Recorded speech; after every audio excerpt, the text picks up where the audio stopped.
ले मुरलिया वाले, जीवन है तेरे हवाले मुरलिया वाले। बाके मुरलिया वाले, बाके मुरलिया वाले, बाके मुरलिया वाले, बाके मुरलिया वाले, जीवन है तेरे हवाले मुरलिया वाले, जीवन है तेरे हवाले मुरलिया वाले, जीवन है तेरे हवाले मुरलिया वाले। अपने चरण का दास बना के, अपने चरण का दास बना के, वृंदावन में बसा ले मुरलिया वाले, वृंदावन में बसा ले मुरलिया वाले, जीवन है तेरे हवाले मुरलिया वाले, जीवन है तेरे हवाले मुरलिया वाले। हम कठपुतली तेरे हाथ की, हम कठपुतली तेरे हाथ की, जैसे भी चाहे नचा ले मुरलिया वाले, जैसे भी चाहे नचा ले मुरलिया वाले, जीवन है तेरे हवाले मुरलिया वाले, जीवन है तेरे हवाले मुरलिया वाले। हम तो तेरे अधर की मुरली, हम तो तेरे अधर की मुरली, जैसे भी चाहे बजा ले मुरलिया वाले, जैसे भी चाहे बजा ले मुरलिया वाले, जीवन है तेरे हवाले मुरलिया वाले, जीवन है तेरे हवाले मुरलिया वाले। मेरे अपने हुए ना अपने, मेरे अपने हुए ना अपने, अब तो तू ही अपना ले मुरलिया वाले, अब तो तू ही अपना ले मुरलिया वाले, जीवन है तेरे सहारे मुरलिया वाले, जीवन है तेरे हवाले मुरलिया वाले। बाके मुरलिया वाले, बाके मुरलिया वाले, जीवन है तेरे हवाले मुरलिया वाले, जीवन है तेरे हवाले मुरलिया वाले।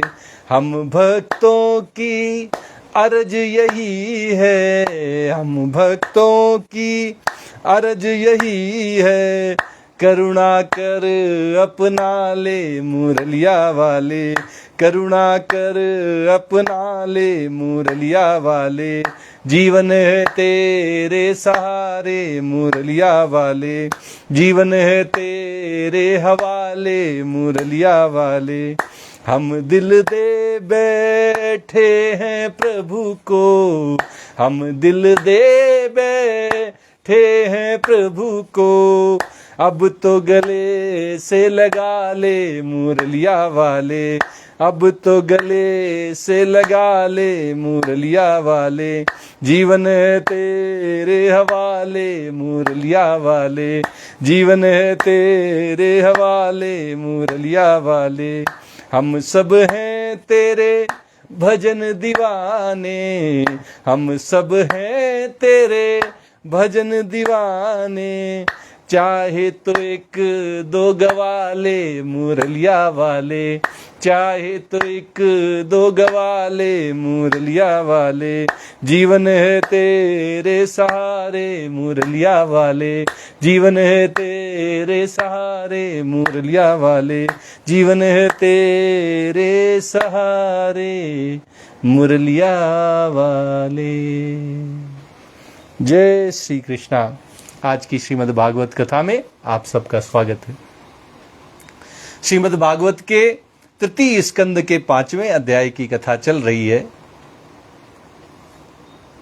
मैत्रेय मुनि के आश्रम में विदुर जी बैठे हुए हैं, अपनी जिज्ञासाएं मैत्रेय मुनि से व्यक्त कर रहे हैं। उनसे जो भी उनके मन में जानने की इच्छा है उसको प्रश्न के रूप में उनसे पूछ रहे हैं। कहते मैत्रेय जी, आप दीनों पर कृपा करने वाले हैं, अतः जैसे भौरा फूलों में से रस रस निकाल लेता है, उसी प्रकार इन लौकिक कथाओं में, इन सांसारिक बातों में से जो सारभूत परम कल्याणकारी भगवान की कथाएं हैं, उनको छांट छांट कर हमें कल्याण करने के उद्देश्य से सुना दीजिए। हमें सुना दीजिए ताकि हमारा कल्याण हो जाए। कैसी कथाएं हो? विदुर जी कहते हैं कि हे मुनीश्वर, उन सर्वेश्वर ने, उन भगवान श्री कृष्ण ने संसार की उत्पत्ति, स्थिति और संहार करने के लिए अपनी माया को स्वीकार करके राम, कृष्ण आदि अवतार लेकर जो अनेक अलौकिक लीलाएं की हैं, भगवान आप वो सब हम सबको सुना दीजिए। आगे की कथा कहते हुए श्री सुखदेव जी महाराज कहते हैं, श्री सुक उवाच स एवं भगवान पृष्टः छत्रा कौसार विर्मुनिः पुंसाम निःश्रेयसार्थेन तमाह बहुमानयन। श्री सुखदेव जी महाराज राजा परीक्षित को बताते हैं कि जब विदुर जी ने जीवों के कल्याण के लिए इस प्रकार के प्रश्न मैत्रेय मुनि से किए, तब तो मुनि श्रेष्ठ भगवान मैत्रेय जी ने उनकी बहुत बड़ाई करते हुए यूं कहा। क्या बोले मैत्रेय जी? मैत्रेय उवाच, मुनीश्वर मैत्रेय जी विदुर जी से कहते हैं, साधु पृष्ठम त्वया साधो लोकान साध्वनुगृहणता कीर्तिम वितन्वता लोके आत्मनोधोक्षजात्मनः। मैत्रेय मुनि विदुर जी से कहते हैं, हे साधु स्वभाव वाले विदुर जी, आपने सब जीवों पर अत्यंत अनुग्रह करके ये बड़ी अच्छी बात पूछी है। आपका चित्त तो सर्वदा श्री भगवान में ही लगा रहता है, तथापि इससे संसार में भी आपका बहुत सुयश फैलेगा, आपकी कीर्ति संसार में बहुत आगे तक फैलेगी, क्योंकि आपने इतनी अच्छी बात पूछी है जिससे सबका कल्याण हो सकता है।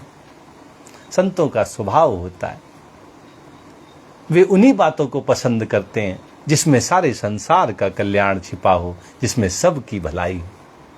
वो किसी व्यक्ति विशेष के कल्याण के उद्देश्य से, उसकी भलाई के उद्देश्य से कुछ नहीं सुनाते।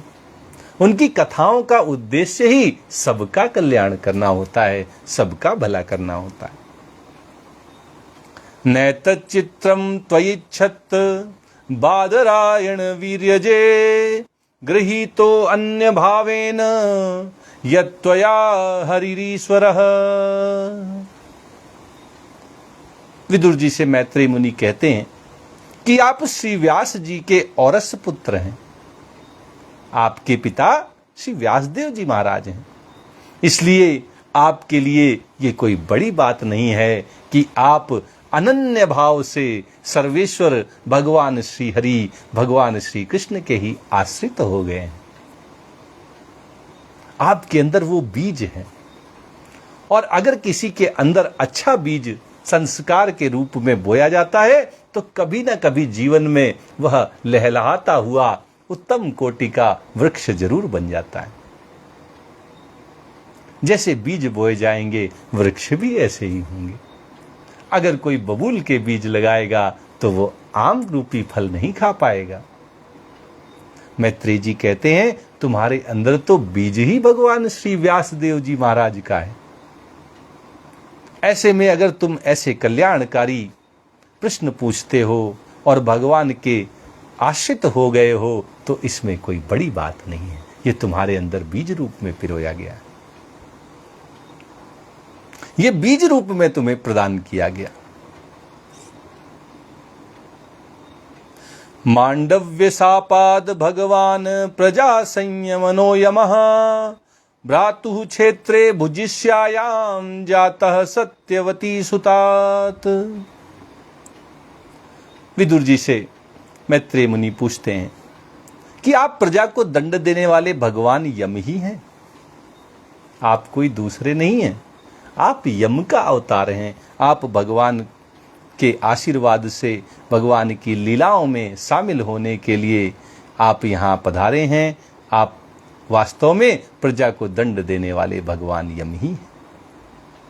मांडव्य ऋषि का शाप होने के कारण ही आपने श्री व्यास देव जी के वीर्य से उनके भाई विचित्र वीर्य की भोग पत्नी दासी के गर्भ से जन्म लिया है। आपका जन्म ऐसे नहीं हुआ है, आपको शाप मिला था।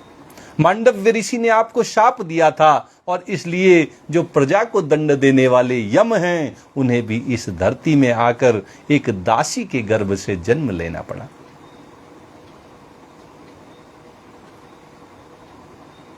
आप श्री व्यासदेव जी के वीर से उत्पन्न हुए हैं। उनके भाई विचित्र वीर की जो भोग पत्नी थी, जो दासी थी, उनके गर्भ से आपका जन्म हुआ है। भवान भगवतो नित्यं सम्मतः सानुगेस्य च यस्य ज्ञानोपदेशाय मादिशद भगवान वृजन। और बातें मैत्रेय मुनि विदुर जी के बारे में बता रहे हैं। कहते हैं कि इसीलिए अब मैं कहते हैं कि आप सर्वदा ही भगवान और उनके भक्तों को अत्यंत प्रिय हैं। आप भगवान को भी प्रिय हैं और उनके भक्तों को भी प्रिय हैं, क्योंकि आपके अंदर ऐसा संस्कार दिया गया है, ऐसे आपको संस्कार दिए गए हैं जिससे आप भगवान के तो प्रिय हैं ही, भगवान के आश्रित हैं, भगवान के भक्त हैं। और आपका स्वभाव इतना सुंदर है कि जो भगवान के भक्त हैं उनके भी आप प्रिय हैं। इसलिए भगवान निज धाम पधारते समय मुझे आपको ज्ञानोपदेश करने की आज्ञा देकर गए हैं।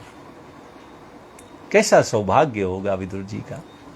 यद्यपि उन्होंने एक दासी के पुत्र के रूप में जन्म लिया है, फिर भी भगवान की पूजा अर्चना, उनकी भक्ति करने के फलस्वरूप उनको ऐसा सौभाग्य मिला जो और किसी को नहीं मिला। कौरव वंश में और कोई नहीं वो सौभाग्य पाया जो विदुर जी पाए। जब भगवान अपनी लीला समाप्त कर रहे थे, इस धरा को छोड़कर अपने धाम गोलोक धाम वृंदावन को लौट रहे थे, तब भगवान स्वयं मैत्रेय मुनि से कहकर गए थे कि ज्ञानोपदेश आपको देना है। विदुर जी को इस ज्ञानोपदेश का आपको प्रवचन करना है, उपदेश देना है। इस ज्ञान का उपदेश देने की जिम्मेदारी भगवान मुझ पर देकर गए हैं, मुझको देकर गए हैं। ये बात मैत्रेय मुनि विदुर जी से कह रहे हैं। भवान भगवतो नित्यं सम्मतः सानुगस्य च यस्य ज्ञानोपदेशाय मादिश भगवन् व्रजन्। अथ ते भगवल्लीला योगमायोपबृंहिता विश्वस्थिति उद्भवान्तार्था वर्णयाम्यनुपूर्वशः। और चूंकि भगवान की आज्ञा है, मैत्रेय मुनि कहते हैं, इसलिए अब मैं जगत की उत्पत्ति, इसकी स्थिति और इसके लय के लिए योग माया के द्वारा विस्तारित हुई भगवान की विभिन्न लीलाओं का क्रमशः वर्णन तुम्हारे सामने करने जा रहा हूं। भगवान एक आसेदमग्र आत्मात्मानं विभुः आत्मेच्छानुगतावात्मा नानामत्युपलक्षणः। मैत्रेय मुनि ने विदुर जी से स्पष्ट शब्दों में कह दिया, ये भगवान की आज्ञा है, इसलिए मैं आपको ज्ञान का उपदेश दूंगा। भगवान ने योग माया का विस्तार करके क्या क्या इस धरा पर आकर लीलाएं की हैं, उन सब का वर्णन मैं तुम्हारे सामने करता हूं। शुरुआत कहां से कर रहे हैं? मैत्रेय मुनि कहते हैं कि सृष्टि रचना के पूर्व समस्त आत्माओं के आत्मा एक पूर्ण परमात्मा ही थे। पहले भगवान अकेले थे, उनके मन में एक इच्छा उत्पन्न हुई,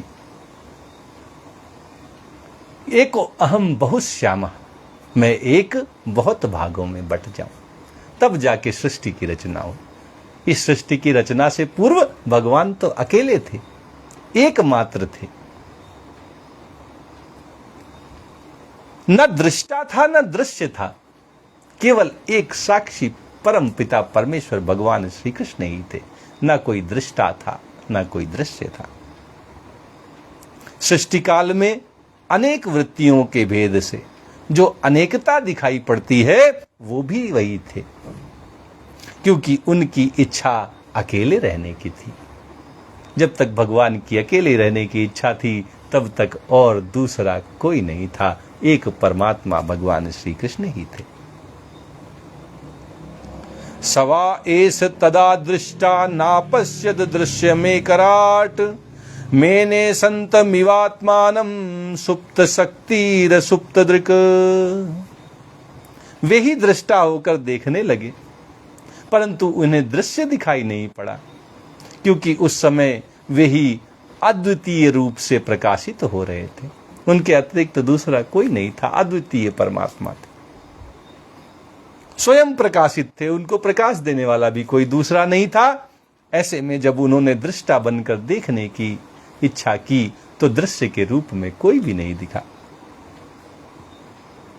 ऐसी व्यवस्था में वे अपने को असत के समान समझने लगे। जब दृष्टा बनकर देखना चाहा, कुछ नहीं दिखा, तो उनको लगा कि मेरा स्वरूप ही नहीं है, असत हूं मैं। जैसे असत्य टिकता नहीं है, ऐसे ही भगवान को लगा कि मेरा भी कोई अस्तित्व नहीं है, मैं भी असत के समान हूं। मैत्रेय मुनि कहते हैं, विदुर जी वास्तव में वे असत नहीं थे, क्योंकि उनकी शक्तियां ही सोई हुई थीं, वे तो विद्यमान थे। उनके ज्ञान का लोप नहीं हुआ था। कुछ असत है तो उसमें अज्ञान ही अज्ञान होगा, ज्ञान का उसमें एक बूंद भी नहीं हो सकता। कोई अगर असक्त है तो उसमें कोई शक्ति नहीं होगी, असत में कोई शक्ति नहीं होगी। भगवान में शक्तियां थीं, लेकिन सोई हुई अवस्था में थीं। भगवान में ज्ञान था, अज्ञान बिल्कुल नहीं था। और इसलिए मैत्रेय मुनि विदुर जी से कहते हैं कि विदुर जी, भगवान असत स्वरूप नहीं थे, भगवान सच्चिदानंद स्वरूप थे। बोलिए सच्चिदानंद भगवान की जय। आज की कथा यहीं तक कही जाएगी। आइए श्रीमद् भागवत जी की आरती करते हुए आज की कथा को यहीं विराम देते हैं।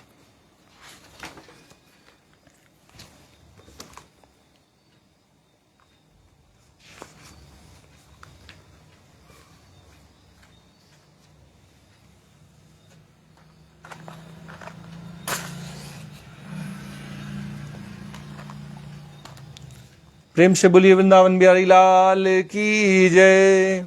श्री भागवत भगवान की है आरती, पापियों को पाप से है तारती। श्री भागवत भगवान की है आरती, पापियों को पाप से है तारती। ये अमर ग्रंथ, ये मुक्ति पंथ, ये पंचम वेद निराला, नव ज्योति जलाने वाला। ये अमर ग्रंथ, ये मुक्ति पंथ, ये पंचम वेद निराला, नव ज्योति जलाने वाला। हरि नाम यही हरि धाम यही, हरि नाम यही हरि धाम यही। यही जग मंगल की आरती, पापियों को पाप से है तारती। श्री भागवत भगवान की है आरती, पापियों को पाप से है तारती। ये शांति गीत पावन पुनीत, पापों को मिटाने वाला, हरि दर्श दिखाने वाला। ये शांति गीत पावन पुनीत, पापों को मिटाने वाला, हरि दर्श दिखाने वाला। ये सुख करनी ये दुख हरिणी, ये सुख करनी ये दुख हरिणी। श्री मधुसूदन की आरती, पापियों को पाप से है तारती। श्री भागवत भगवान की है आरती, पापियों को पाप से है तारती। ये मधुर बोल जग फंद खोल, सन्मार्ग दिखाने वाला, बिगड़ी को बनाने वाला। ये मधुर बोल जग फंद खोल, सन्मार्ग दिखाने वाला, बिगड़ी को बनाने वाला। श्री राम यही घनश्याम यही, श्री राम यही घनश्याम यही, यही प्रभु की महिमा की आरती, पापियों को पाप से है तारती। श्री भागवत भगवान की ये आरती, पापियों को पाप से है तारती। श्री भागवत भगवान की ये आरती, पापियों को पाप से है तारती। प्रेम से बोलिए वृंदावन बिहारी लाल की जय, राधा रमण सरकार की जय, राधा वल्लभ लाल की जय। जय श्री कृष्णा, जय श्री कृष्णा।